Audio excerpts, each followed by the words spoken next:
Fox News national security analyst KT McFarland and Louise Mensch from Heath Street. Louise is also a former member of the British Parliament. I'm telling you, it breaks my heart. Every single week I'm reading about more attacks. The latest there in Bremen, Germany, 24 women sexually assaulted there at a music festival over the weekend.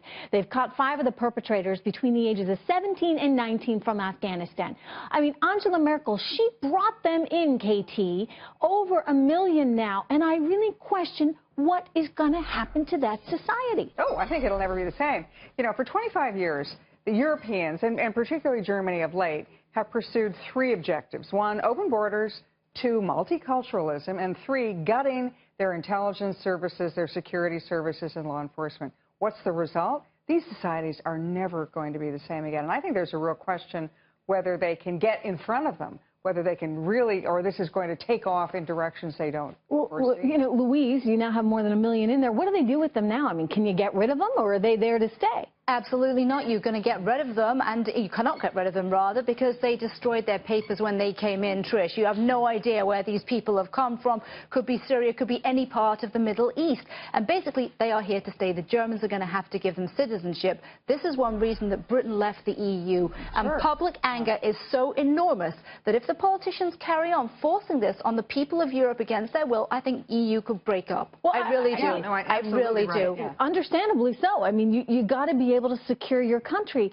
I guess why I asked this question, I mean, because I look at Hillary Clinton and she's talking about bringing 65,000 Syrians into this country. Similar, I mean, not the same extent in terms of numbers, but I'll tell you, you know, to bring these people in when you really and truly cannot vet them, what are they thinking, KT? Yeah, look, if you want to be humanitarian, don't bring them into a culture where they don't speak the language, they can't get a job, they don't understand the society, they have very different cultures. Put them in safe zones in the Middle East.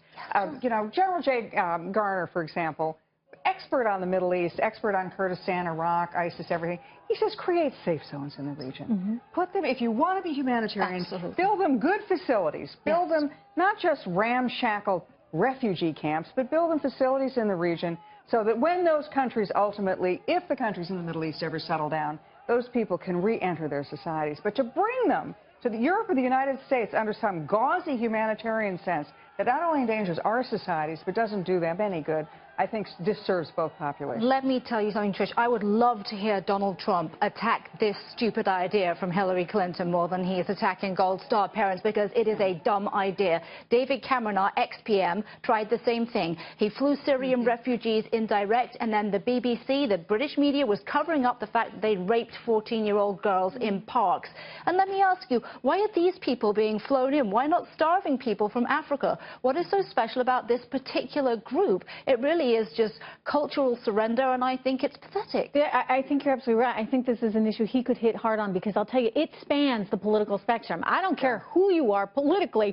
You don't like the idea of the U.S. potentially being under the same threat that Europe is now under. Let me ask you, I mean, do the Germans just feel guilty? I mean, what is it about Germany right now that makes them willing, their leaders anyway, willing to risk their population? I think it's part of that, but it's also, I mean, it was a financial interest for them. They have a population drain. They're an aging population in Germany, other parts of Europe.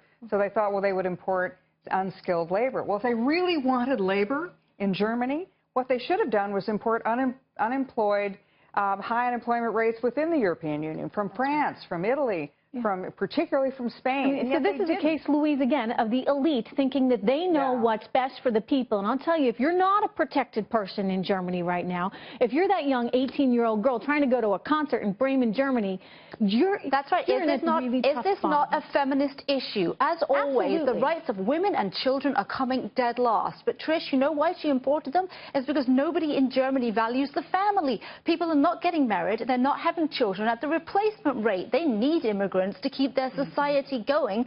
As a result, Merkel panicked, and now Europe is literally under siege. It's like losing a war without ever fighting a war. She has invited an invasion. Wow. It's wild. And your point about the Brits, they took the last lifeboat off the Titanic. That's what Brexit was. I agree. I agree. You know, they had no choice, really. All right, Louise, KT, thank you so much. We'll continue this conversation for sure. Donald Trump, meanwhile, he is